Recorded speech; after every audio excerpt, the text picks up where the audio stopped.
Hello and welcome, I am Prachi Gupta. As the whole world battles the coronavirus pandemic, every single day is bringing in hope. Hope of a breakthrough. Hope of a new vaccine. In this COVID-19 bulletin, we bring you facets of that hope. Curated information on the new developments in science and technology each day that can help us in managing and overcoming the ongoing crisis. Across the globe, various drugs and vaccines are being tested against the coronavirus infection. In the same league, CSIR has now got an approval from the Drug Controller General of India to conduct clinical trials on the efficacy of plant extracts from ACQH in treating COVID-19 infection. ACQH plant is found in Gujarat, Madhya Pradesh and tribal areas of Jharkhand. Tribals use this plant to cure various diseases.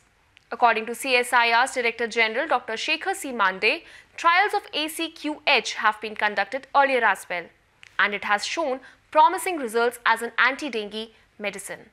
CSIR believes that the plant extract can also show favorable results in combating coronavirus infection.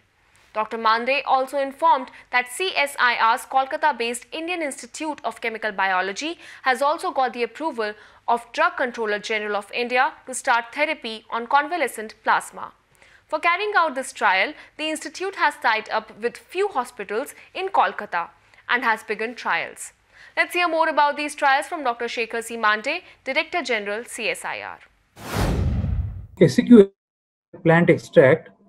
This plant is seen in the tribal belt all the way from Gujarat to Madhya Pradesh to Jharkhand and all. And there are many tribals who use ACQH, the plant extract, for certain disorders there. Now, what had happened was the three organizations, which included International Center for Genetic Engineering and Biotechnology and CSIR, together had conducted certain clinical trials using ACQH extracts against dengue, and they found it to be very effective.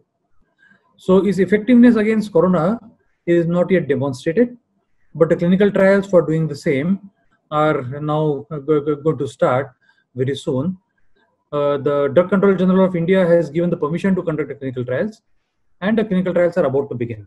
So trial is starting in multiple hospitals, but there are certain big chain of hospitals that actually will do that. We'll make a formal announcement on this very soon. At that time, we'll tell you which hospitals and everywhere. In the formal announcement, we'll actually reveal the name of the company which is going to do with the work with us and things, all of that. I can only reveal at this moment two academic institutes, the ICGB Delhi and IIIM Jammu are working together with a company, and they have roped in certain hospitals where the ethical permissions have been obtained, and we are waiting for the trials to begin very soon. Defense Research Development Organization or DRDO has developed a walk-in swab collection kiosk or WISC for the healthcare workers involved in collecting samples for COVID testing. The organization has also developed an Econo-WISC, which is a very cost-effective and easy to transport variant of WISC. The new WISC is user-friendly as it mitigates various ergonomics issues like stress points, limited access and bad postures. The Econo-WISC is designed as an assembly of durable Rexine and transparent plastic sheet over an easy-to-assemble frame made of square tubes of mild steel. The WISC also has a wooden base with linoleum sheet as well as detachable table outside the kiosk. Moreover, the product is easy to assemble at the site and has better internal air circulation. The Department of Biotechnology's Bhubaneswar-based Institute of Life Sciences has started the whole genome sequencing of coronavirus. This will enable scientists to better understand the various strains of virus present in the country and help in developing drugs and vaccines. This initiative is part of the DBT consortium whose aim is to sequence and report 1,000 viruses by June. As a part of this initiative, the Institute of Life Sciences will sequence 200 viral genomes. The institute is also contributing by testing corona samples and has successfully completed more than 15,940 tests. This accounts for nearly 20% of the tests conducted in Odisha, with samples of patients from 16 districts. That is all for today. We will be back with another edition of COVID-19 Bulletin soon.